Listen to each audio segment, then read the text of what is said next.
Onward, Christian soldiers, marching as to war, with the cross of Jesus going on before. Christ the royal master leads against the foe.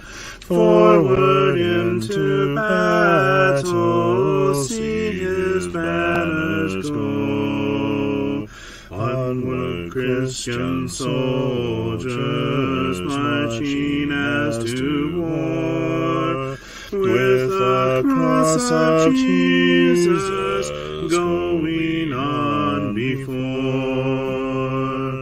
Oh, for a faith that will not shrink, though pressed by every foe, that will not tremble on the brink of any earthly woe, that will not murmur or complain beneath a chastening rod, but in the hour of grief or pain will lean upon its God.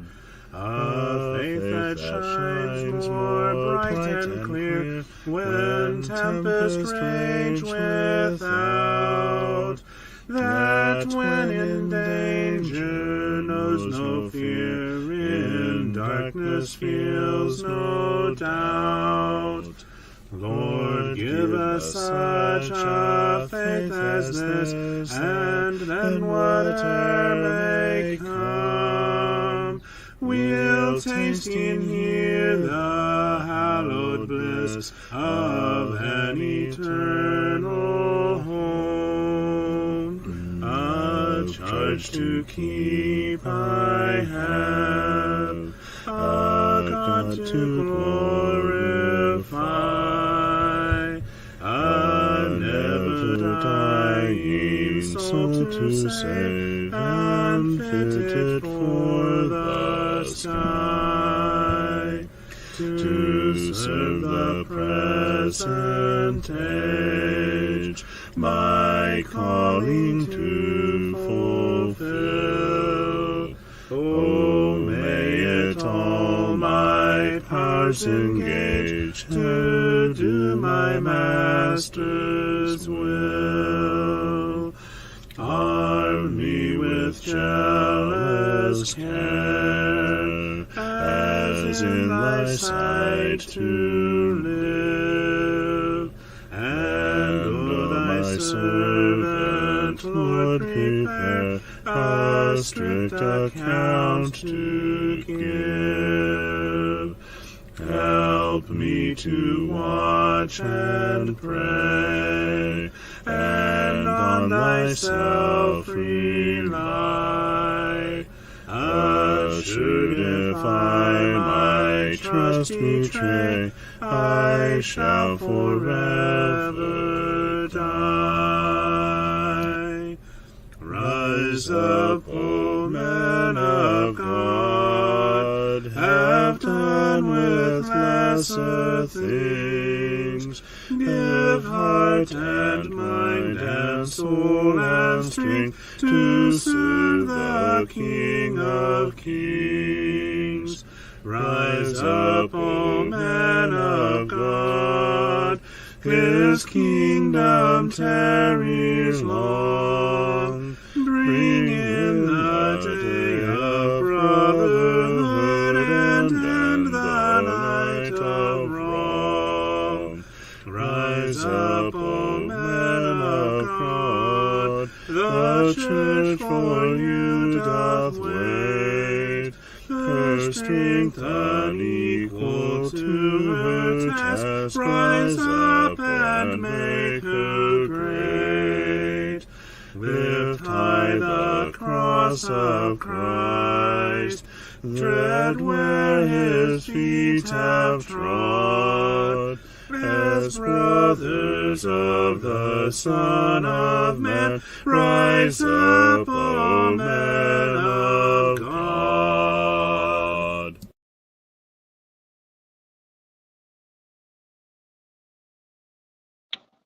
Let's edify one another tonight, shall we? That's our goal. And it is our hope and prayer that we do exactly that. I'm trying a new skill out, learning a new skill for my knitting, new pattern on my knitting.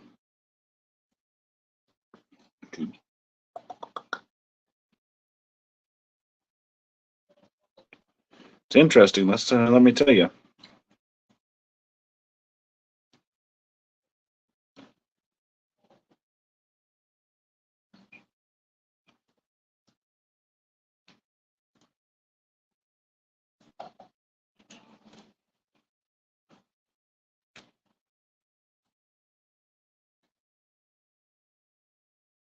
I don't know if it worked or not. Looks like it did. Anyway, tonight we continue our, and I'm going to just leave it like that because this is going to take way too much concentration away from our study. So, skidoo.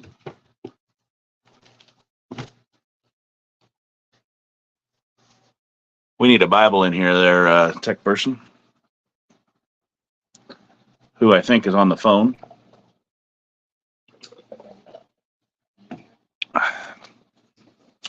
We continue our study in 2 Peter chapter 1, beginning in verse 5 tonight.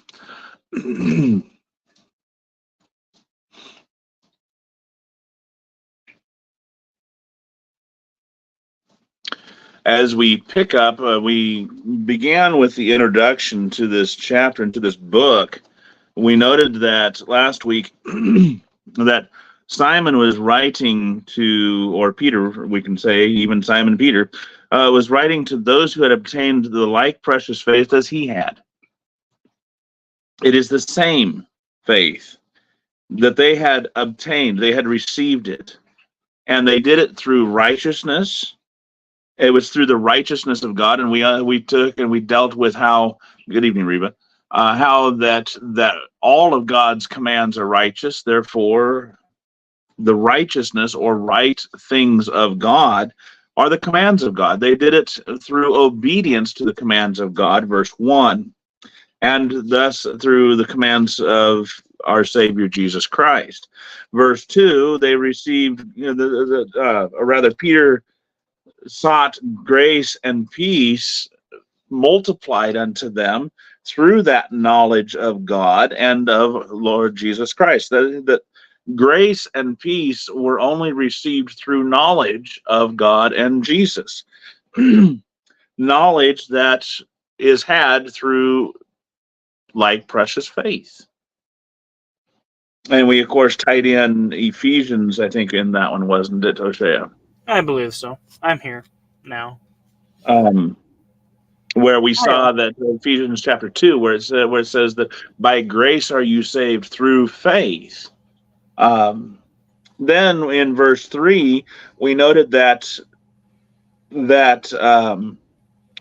the grace and peace were multiplied through knowledge according as God had given us all things that pertain unto life and godliness through the knowledge.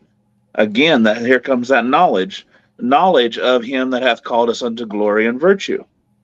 So it is because of his divine power that we have all things that pertain unto life and godliness. It is because of the knowledge of him that we have grace and peace. It is because of the knowledge of him that we have all things that pertain unto life and godliness. And therefore, it is also thus that knowledge that gives us the righteousness, the commands of God, so that we can obtain like precious faith. Hello, Skylar. Falling asleep, you can't do that. We forbid it. Do you want me up here with you? And it is also. I said, do you want me up here? here? Yeah, you're supposed to be up here. Yeah, you're supposed to be in here with me. It is a dual stream after all. You're filling in for CJ until he gets back. That's right. So in verse 4, then we see that that knowledge is given by that knowledge and by that glory and that virtue and that all of what we have read through before is been given unto us exceedingly great and precious promises, so that we can be partakers of that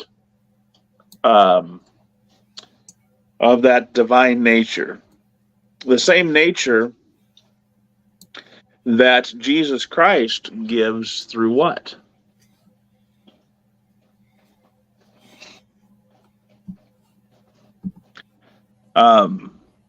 That divine nature that we saw in Galatians chapter 4, 3 and 4, how we are heirs of Christ or heirs of Abraham, and therefore are become what? Children of God. Hello. So then that brings us, and the way that we are partakers of it is because we have escaped from the corruption that is in the world through lust. And the only way we can do that is through obedience to Christ. Again, it all goes back to the obedience. Besides all of this, we now pick up in verse 5. Besides all of this, besides having obtained like precious faith, besides having grace and peace be multiplied through knowledge, besides having all things that pertain unto life and godliness through knowledge, besides having all these great and exceeding, these great and precious promises, besides having been made partakers of the divine nature, having escaped corruption in the world through lust, we are to do more. You see, it's not just enough that we have done all this, obtained that faith and all these things. There's more to it. Just as Paul mentions in Romans chapter 6, when he says that we are buried with Christ, and then we are, then what are we? Risen again. Risen to do what? Verse 4.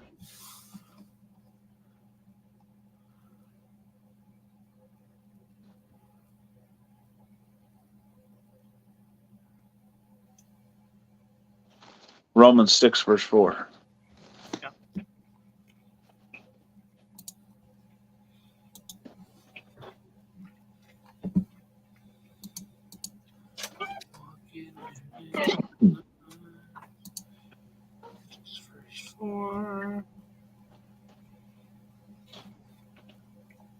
Therefore we are buried with him by baptism into death, that like as Christ was raised up from the dead by the glory of the Father, even so we also should walk in newness of life.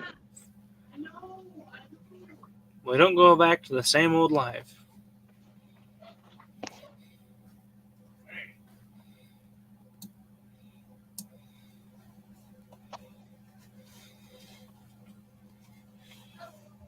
So therefore we see that when we are raised up, it's not, the Christian life doesn't just stop at putting on Christ. It is a lifelong walk. Jesus says, "As strive ye to enter in at the narrow gate, or the straight gate, for narrow is the way, and for straight is the gate, and narrow is the way that leadeth unto life eternal." Matthew chapter 7, verses, I think it's 13 or 14.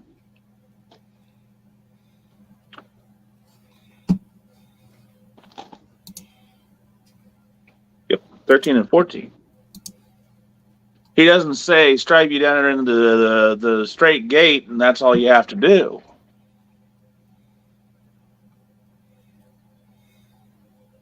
Straight is the gate, narrow is the way that leads unto life, and few there be that find it.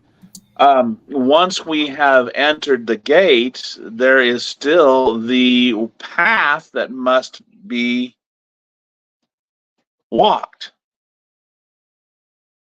the path that must be followed, because Jesus says, I am the way, the truth, and the light, for no man cometh unto the Father but through me. John chapter 14 and verse 6. In other words, if you want to get to God, you have to continue on the path through Christ, through the way. And so Peter, going back to 1 Peter, because now our tech person's gone. Hello, Angie. Good to see you. Sean says the more he studies, the more he sees all the dots connecting. That's the purpose of study, my brother.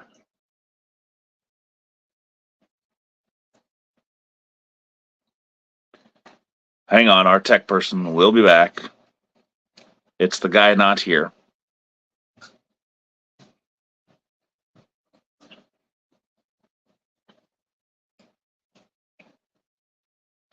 Alicia, did O'Shea just make a trip out to the bathroom, out to the kitchen?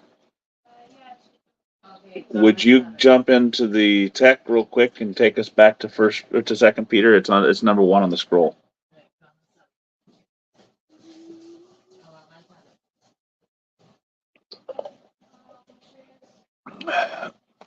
And can you get me some more water?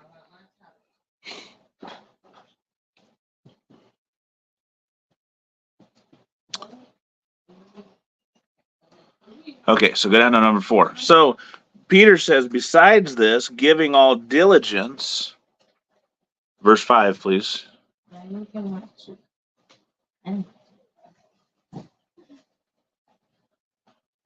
We are to add to our faith virtue, and to virtue knowledge. So we're going to focus in on verse 5 tonight.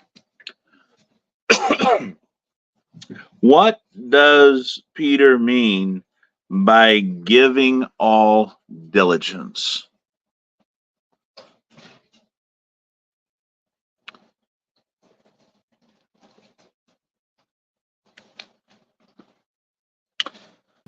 When we go ahead, welcome back.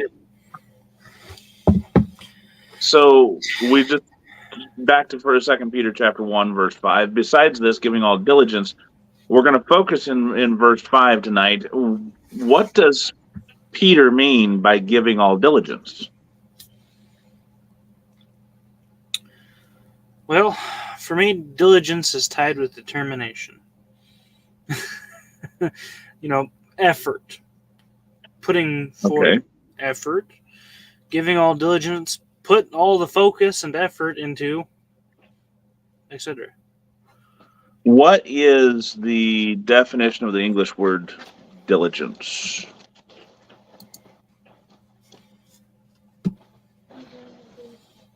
Anyone want to take a guess, gander, stab at, before O'Shea grabs it and puts it up here? Angie, you're going for the Greek word, not for the English word. I'm looking for the English. Okay. To that, we turn to Google. We may get to the English word, or to the Greek word, but let's start with the...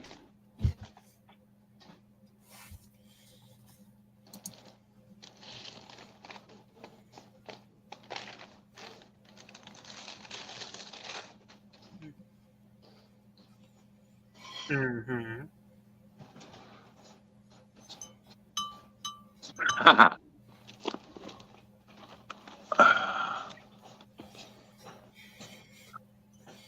Are you ready?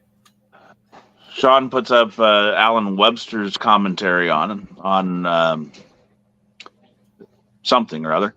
Since successfully running the race also includes frequent self-examination.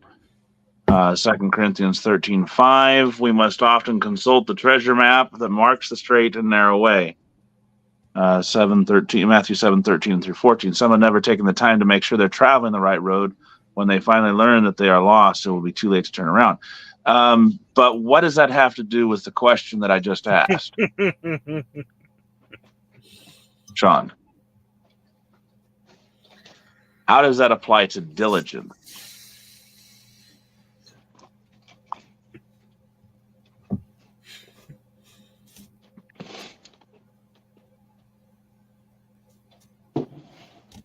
I mean, it's a great saying, but It's great, but not.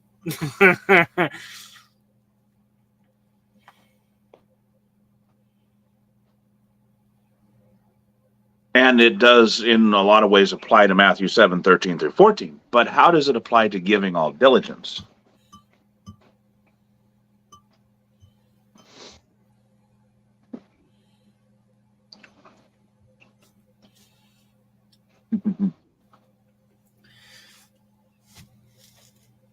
So, Webster says the meaning of diligence is steady, earnest, and energetic effort, or devoted and painstaking work in application to accomplish a goal or something.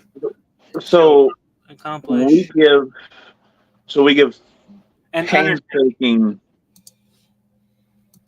painstaking work. Mm-hmm. We give. Reba says, "Give it your all." Yep. Steady, earnest, and energetic effort. Right. So, one other, my concordance here in my Bible rates it as perseverance. Oxford says careful and persistent work or effort. Persistent. That's kind of the idea behind perseverance. Right. And that ties in with determination and diligence. So when Peter says we are to give all diligence, we are to persist no matter the cost, no matter what's happening. We are to persist in whatever endeavor that we are going, what he's going to talk about from this on. We are to give every effort, earnest work, or give every ounce of effort of ourselves, as Reba says, to do what follows.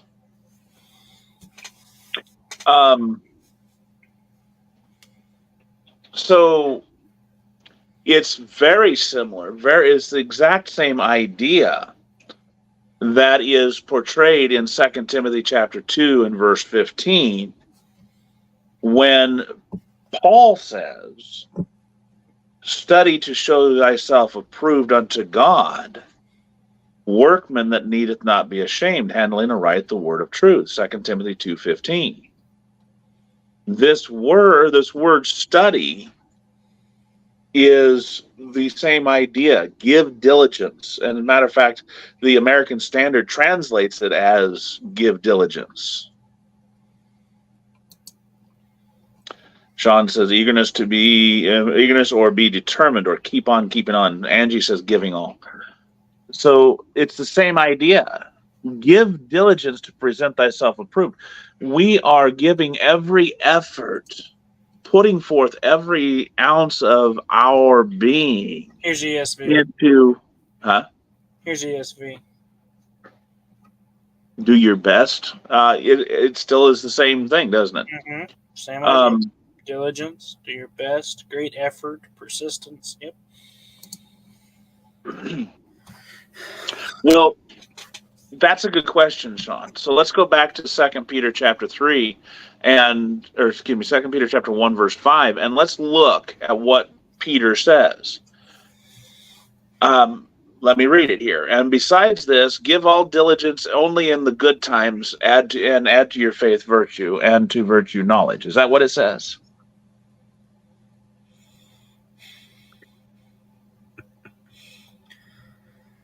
No.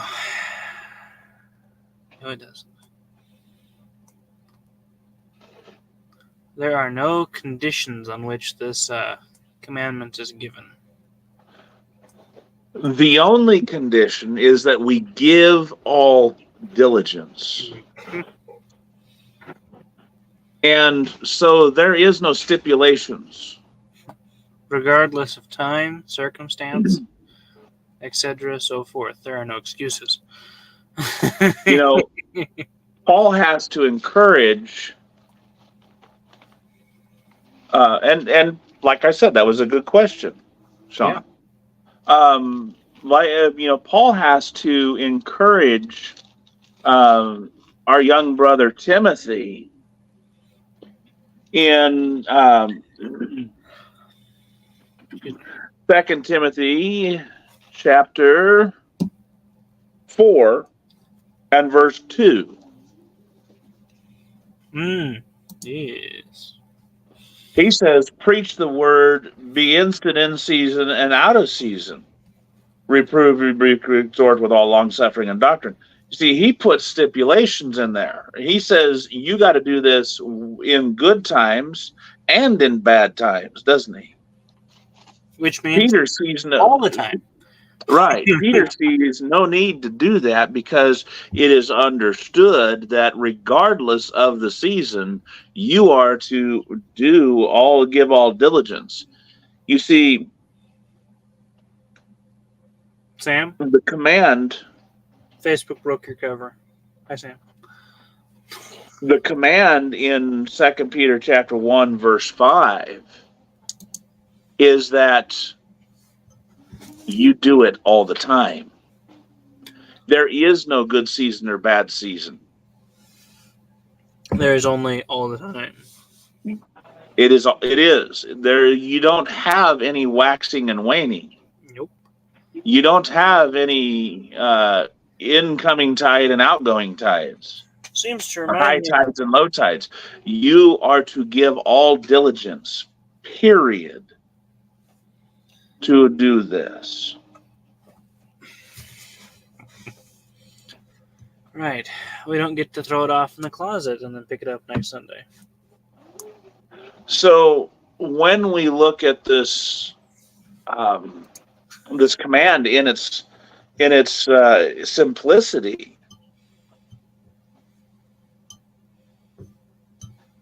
Sam, we tagged you. I can't do any more than that. We tagged you and we send it to your messenger when we do that.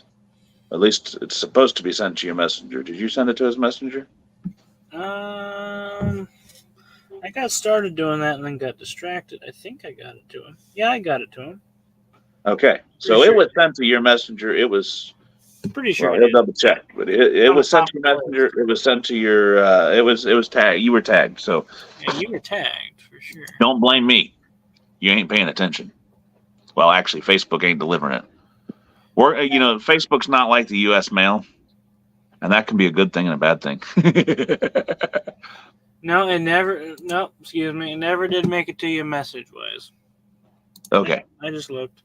You're on the top of the list for some reason, but you were tagged. Here you go. Just in case you missed it, there you go. And I was unsure as to whether Alicia was going to do that or not. Sean says there's no buffets here. It's all or nothing. And that's it in a nutshell. Mm-hmm. So when Peter says, besides everything that's come before, verses 1 through 4, we are to give all diligence. What he's saying is, this is what God has done for you. Now it's time for you to do this. Yes, in verse 1, they have obtained the like precious faith through knowledge. And Simon calls down a blessing in verse 2. But in verses 3 and 4, God has given all of this. and he's saying just because you've obtained this like precious faith doesn't mean Faith doesn't mean you get to sit around and rest on your laurels. You have stuff to do. Yeah. And that's what, 3 and 4 and 5 is. You have stuff to do. So 5 says that, because of all this, or besides all of this, we are to give all diligence. There is stuff that we have to do, like O'Shea just said. People want to say that once you're saved, you don't have to do anything. You're always saved. But Peter says you have things that you must be doing. Even Jesus, when he came to earth, in Luke chapter 2, he tells his parents, when they come and finally find him in verse 49, he says, huh? I'm doing my job. That's what he tells them. Paraphrase. Well, yeah, he says, how is it you sought me? Wist ye or know ye not that I must be about my Father's business? I'm doing my job.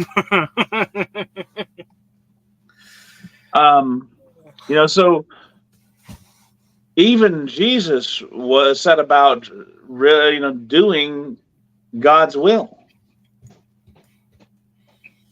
He didn't rest. He was God, but he didn't sit still. He didn't rest on his laurels. Nope. Sean says, I like what the verse says. You want to know godliness, read his word.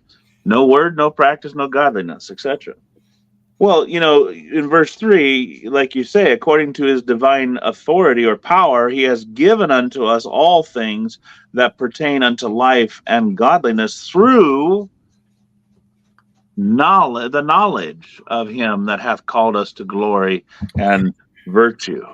And we hammered out that knowledge that last time. We hammered that out. We did. We hammered on that one. So that knowledge takes us everywhere. So when he says in verse 4, then how are we given diligence? We have the knowledge. We know what we are to be doing. And that's really wonderful that, we get down into this and we're dealing with virtue, we're dealing with knowledge, we're dealing with faith, we're dealing with all these other aspects. And yes, it is very similar to the fruit of the Spirit, which is one of the reasons that we are going through this. And we're going to go through and we're going to make point by point. Here's how ESV puts it. Make every effort to supplement. Mm-hmm. So for this very reason, he said, it says, for this very reason, because God has given us all things that pertain unto life and godliness through the knowledge of him that's called us. You have been called to glory and virtue. Or not virtue, glory and virtue. You have been given exceeding great and precious promises. You have been made partakers of the divine nature. That's the reasoning that Peter uses for verse 5. Make every effort to supplement your faith. Give diligence. You know what you are to be doing. If you have been taught about Christ, then you have been taught what you are to do. Like Paul says in 1 Corinthians 11:1, be ye imitators of me, even as I also am of Christ. You've been taught. Sam says we need to get the knowledge before we can open our mouth or put our foot in the mouth.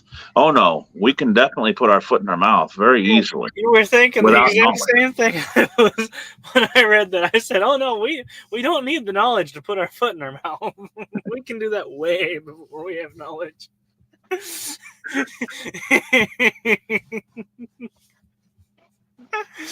Love you, Brother Sam.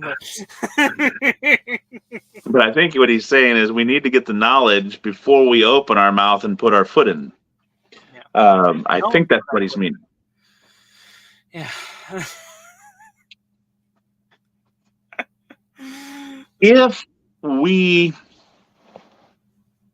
All right. So if we don't add every effort, or if we don't put forth every effort,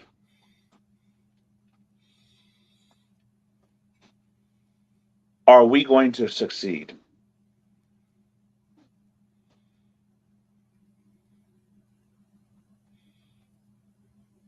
No.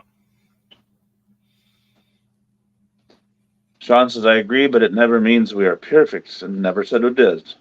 Or that we know everything, never said it does. We mature and grow until that day he returns, or death takes us. And I agree with Brother Sam. Sam says, sometimes I get caught up with the word virtue and the meaning. Sometimes it does not compute. And yes, that was what I was saying.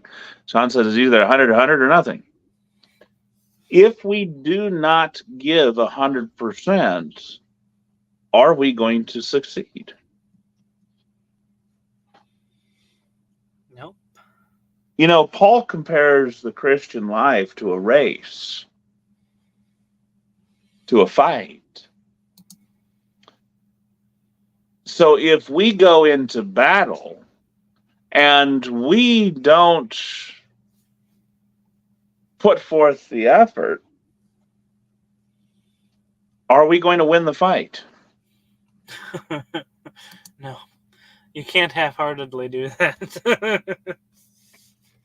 Which one of us here, going up against Muhammad Ali, would win if we didn't put forth every effort? None of us.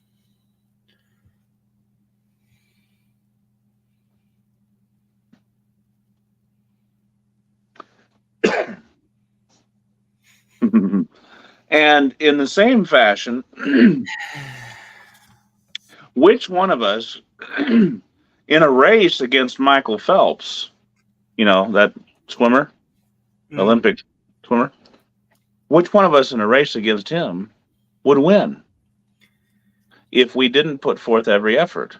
Now, I'm not asking you if you have the ability at this current rate and your current health.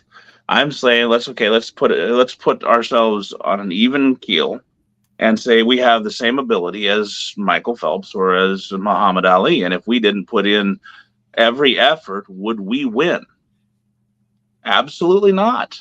Nope. Sam says he would still lose. See, I already answered that, Sam. I beat you to it. I knew where you were going.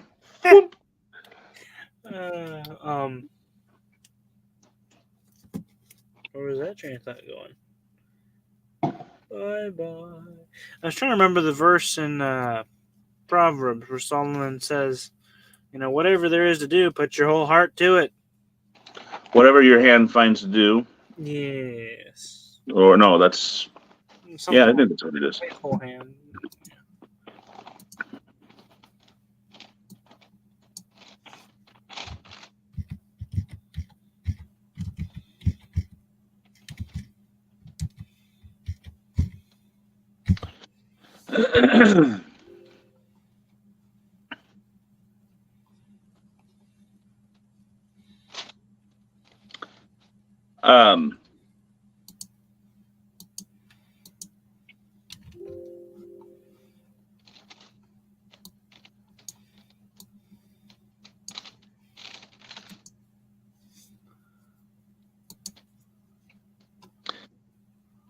Yeah, I will. I would spend a way too long a time looking through that, through my Bible, through my pages. Yeah, I'm trying to find it, but I was searching for it the other day and still couldn't find it. Do a search for hand in the book of Proverbs. I just did that. And how many times do you find hand? 25 times. I'm reading through them. Okay. Sean says Paul talks about the boxer and the runner in 1 Corinthians 9:25 through 27 specifically. I didn't have the verse, but I actually referenced that, Sean. The fighter and the runner. The race. In fact, he goes in 2 Timothy and he compares it, or he says, I have finished the course. I have fought the good fight. United. Well, I already mentioned it a long time ago. You just filling in the blanks for me. Nah, that's good. We are united. He says in 2 Timothy 4 and verse 6, for I am not ready to be offered, and the time of my departure is at hand. I have fought the good fight, verse 7. I have finished my course. I have kept the faith. In other words, he has fought his fight. He has run his race. Henceforth there is laid up for me a crown of righteousness, which the Lord, the righteous judge, will give me at that day, and not to me only, but to all of them also that love his appearing.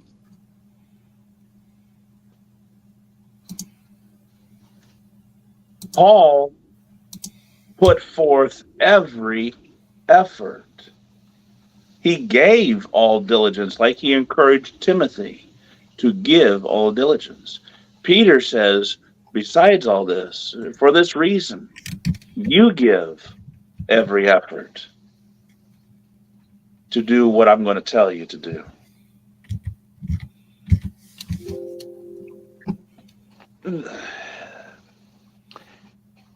It's like, to borrow a phrase from Star Wars, Yoda tells Luke, there is no try, there is only do or do not. Many have tried and failed. It is the Christian who doesn't try, but who does. Because the Bible says do. When Sean and I, in one of our earlier Bible studies, like a year or two ago, talked, we went and we looked through the entirety of the Bible, of the New Testament. And do you know the word try only appears when God tries our souls? Yeah. Good night, sweetie. That's it. He doesn't tell us to try. He says he will try our souls, our works. But he doesn't tell us to try. He says do. And so we put forth our hand to the plow, recognizing that we have made a commitment to give ourself, to give 100% of ourselves. As we talked, or as I talked about in my lesson yesterday, Romans chapter 12, verse 1 says that we offer ourselves a daily sacrifice. It's a sacrifice. It's not meant to be easy. It's something we give up, though, and we do so willingly. There you go. I love that song too, Reba. No wonder. That explains a lot. What? Ecclesiastes? Yeah, you're not going to find it. Whatsoever thy hand findeth to do, do it with thy might, for there is no work, nor device, nor knowledge, nor wisdom in the grave whither thou goest. Sean says, that is correct. Sam says, I can see that. Sean says, Jesus didn't try to die for us. He died for us. He doesn't say try to be faithful. He said unto death. He says, be faithful unto death. Revelation 2 and verse 10. Reba says, let us do with our might what our hands find to do, toiling on, toiling on. And that's where this comes from. And Sean says, read Luke 9:62. No, we did not read that. But we did read Ecclesiastes 9 and verse 10. We got to do it with our might, not half-heartedly, not only a little bit of effort, with our might. I mean, we have to put in a lot of effort. Be persistent. You know. And Jesus says that no man who puts his hand to the plow and looks back is fit or is worthy, is fit for the kingdom or is worthy of him. Mm-hmm. the point being that when we make this commitment, we commit to giving 100% of ourselves to Christ. And so when we do this, when we recognize what exactly it is that God has given us, a precious faith, He's given us knowledge of Himself and Jesus. He's given us all things that pertain unto life and godliness through that knowledge. He has given us exceedingly great and precious promises. He has allowed us to be partakers of the divine nature. He's even allowed us to escape the corruption of the world that is in lust. When we recognize all that He's done for us, that should be our motivating factor, our drive to give every ounce of our being, every particle of our might, to do what Peter is encouraging us to do next, commanding us to do next. This is not optional, by the way. This is a command.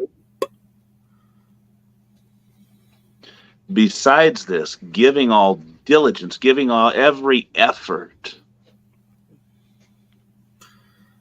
Let me ask you,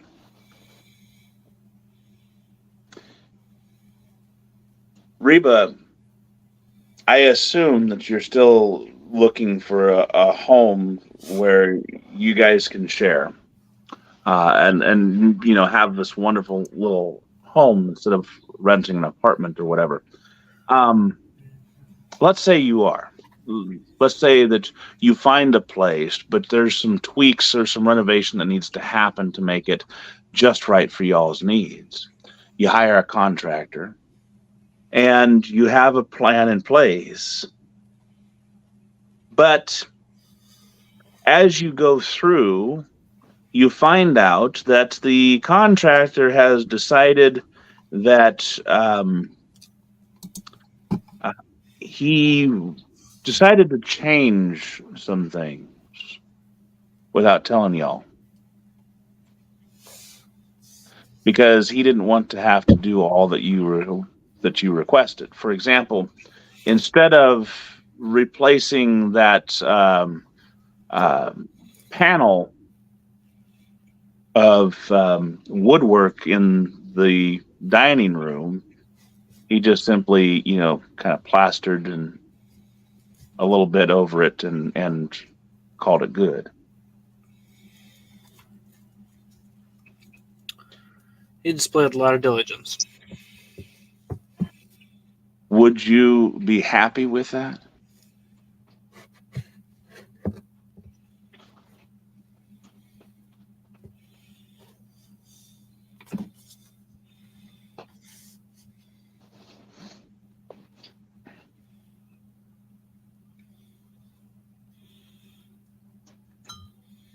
Or I could say, perhaps instead of replacing that torn tile in the floor, that busted up tile, he just simply conveniently screwed in a piece of drywall.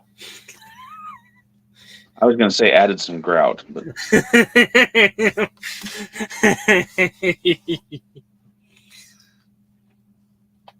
you're not going to be very pleased with that, either of those options.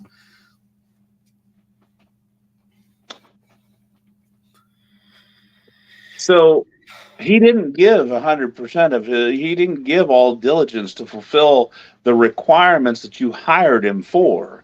And you'd probably take him to task for it and or take him to court for it. Reba would whip out the frying pan. Well, she is Texan. Might be a bit more than a frying pan. She'd probably be like Jehu and grab some, or not Jehu, Ooh, a bullwhip. No, I was thinking, Jerubbaal. Gideon. Grab a couple of cactus and teach him a lesson. Or scorpions. Yeah. Right here. But you'd make him give all diligence. The point is that you want them to give all diligence. Well, God commands us to give all diligence too. When he has said, okay, this is the way I want things done, he doesn't ask for half measures. Yeah, that's right. Dennis's wife has the cast iron pan. Yeah. Well, let me tell you, Sam, over here in the United States, there's many a wife that has the cast iron pan. Mm-hmm. Right, Sean? Yes. Oh. Even I'm skilled in the use of a cast iron pan. Normally for heating up things, but you know.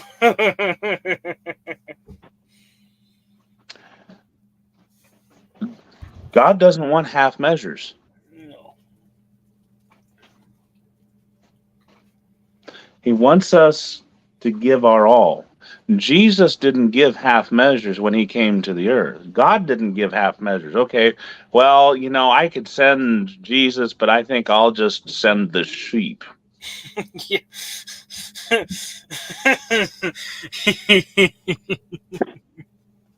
It doesn't work that way, does it? No, it doesn't work so hot.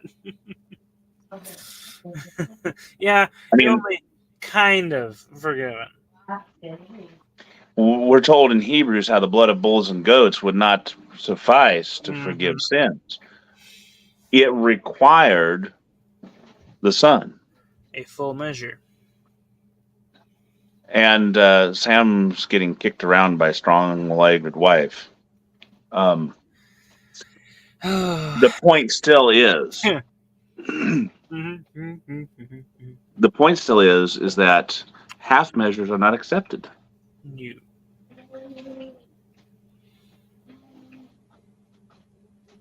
And we could go into what ifs like Sean's trying to do, but the point of it is God didn't. Jesus didn't. We don't have to go into what ifs because we know that God gave his all. And is it that much then for us to turn around and give our all? Let's look at Romans 12, verse 1 once more. I know I mentioned it, but let's actually look at what it says.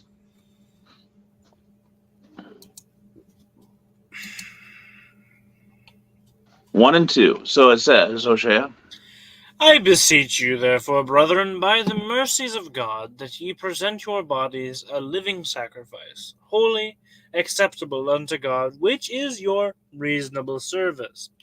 And be not conformed to this world, but be ye transformed by the renewing of your mind, that ye may prove what is that good and acceptable and perfect will of God. We are to present our bodies as a living sacrifice. But it doesn't stop there. We are to transform our minds, transform ourselves, our lives. Actually, it is transformed by renewing our minds. We gotta hit that refresh button often. Right, every day. And that means it is a complete and total sacrifice.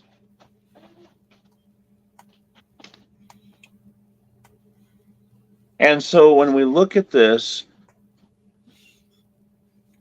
and we're wrapping this up, it says, besides this, giving all diligence in 2 Peter chapter 1, verse 5. CJ would just love us. We made it as far as one verse. No, but that was the whole point of this, because we're dealing with, just like we did with fruit of the Spirit, we're going to deal with one aspect as we go through each of this. Okay. So, anyways, he'd still love it. You made it only one verse?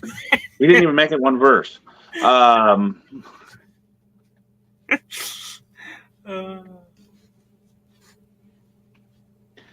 We're not focused on that, Sean. We're focused upon 2 Peter 1:5 and how these verses relate to this, okay? So I'm not chasing rabbits. I'm sticking and focusing upon how it relates to our lesson here. Besides this, we are to give all diligence. We are to give 100% of ourselves, just like God gave 100%. He gave his only son. Giving all. He didn't have other sons. He had one unique son. And he gave that fully and willing. Jesus, he had one life. He didn't give half of his life. He gave all of his life so that you and I could be saved. Go ahead. Oh, there's just using the definition from Webster into here. Besides this, giving all devoted and painstaking work or effort. Yeah. Yeah. Add. So we are to do the same. We are to give every effort. Give 100% of our all. Give that which is devoted, painstaking work. Be persistent. To do what is going to follow. We are to be persistent. Through thick, through thin, through rain, through snow, through sleet, through high water, and through low water, through desert, through, yeah. Okay, through we're not the U.S. Postal. We're not the U.S. Postal Service. Through mountain, rock.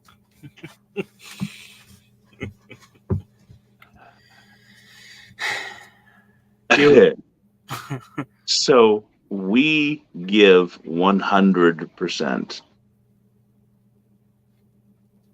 to doing what's following, because that's what God requires.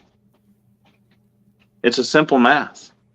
Jesus says, I gave all, you give all.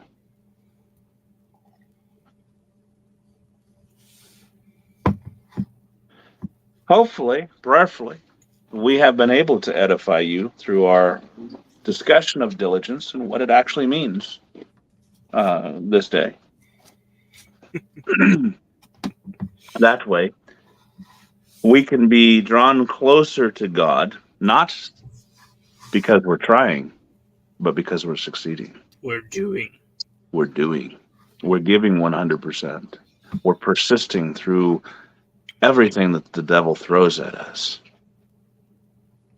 That way, whether we wake tomorrow to serve God here on this earth, or we wake tomorrow to serve him up there where we all long to be, you know where we'll have the pleasure, privilege, and honor of being, where we'll see you then. God bless in your walk with him. I love y'all. Thank you all for being here. Till we meet again, God bless you all. Stay safe. Stay strong. You're welcome. Love ya. Bye-bye. Good night. Cheerio.